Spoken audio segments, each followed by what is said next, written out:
لا الہ الا اللہ وحدہ لا شریک لہ لہ الملک ولہ الحمد وہو علی کل شیء قدیر. اس میں دعا کون سی؟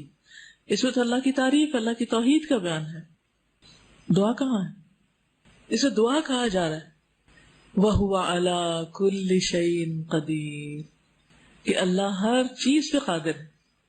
سوچئے آپ کی زندگی میں کون سا مسئلہ ہے، کیا غم ہے، کیا دکھ ہے، کیا پریشانی ہے، کیا چیز آپ کو بادر کر رہی، سوچئے اس کو، اور پھر پڑھیے لا الہ الا اللہ وحدہ لا شریک لہ لہ الملک ولہ الحمد وہو علی کل شیء قدیر.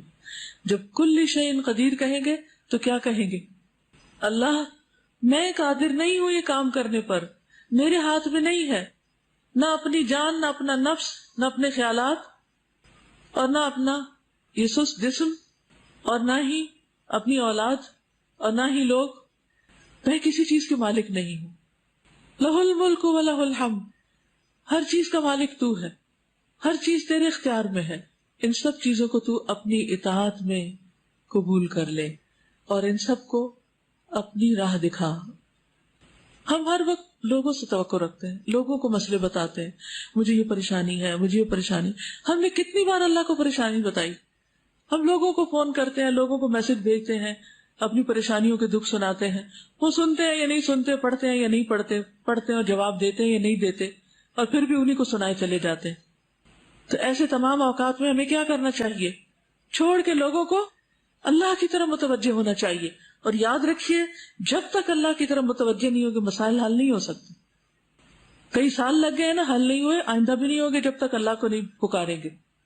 تو میں آپ میں سے ہر ایک کو، جو بھی میری بات سن رہا ہے، ایک ایک کو یہ تاکیداً کہوں گی کہ جو بھی زندگی میں آپ کے مسئلہ ہے، جو بھی دکھ اور پریشانی ہے، اس سب کو دل میں لا کر، رو کر، اللہ کی قدرت اور اس کے ملک اور اس کی توحید کا واسطہ دے کر اسی سے دعا کیجیے کہ اللہ تو اس پریشانی کو دور کر دے.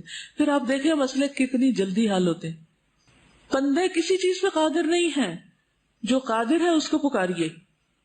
اللہ تعالیٰ اس کو کیا سوچتا ہوگا، کیا کہتا ہوگا کہ کام تو میں کر سکتا ہوں اور بتا یہ لوگوں کو راہ ہے جو کسی چیز پہ قادر نہیں. سب کچھ تو میرے اختیار میں ہے اور دیکھ یہ لوگوں کی طرف راہ ہے. بتائیے بندوں کے ہاتھ میں کیا ہے؟ کچھ بھی تو نہیں. پھر کیوں نہیں ہم اللہ کی طرف راغب ہوتے؟ کیوں نہیں اس کی طرف توجہ کرتے؟ تو آج آپ نے کثرت سے جو ذکر کرنا ہے اور جو دعا بار بار پڑھتے رہنا ہے، وہ یہی دعا ہے. اور اس کو سامنے رکھ کے 3 دفعہ پڑھا، 5 دفعہ پڑھا، 7 دفعہ پڑھا، پھر اس کے بعد جو دل میں دکھ ہے، غم ہے، پریشانی، پھر اس کا ذکر کیا. اللہ میرا یہ دکھ دور کر دے، اللہ میری یہ ضرورت پوری کر دے، اللہ میری پریشانی دور کر دے. پھر آپ دیکھیں گے کہ کیسے مسائل حل ہوتے ہیں.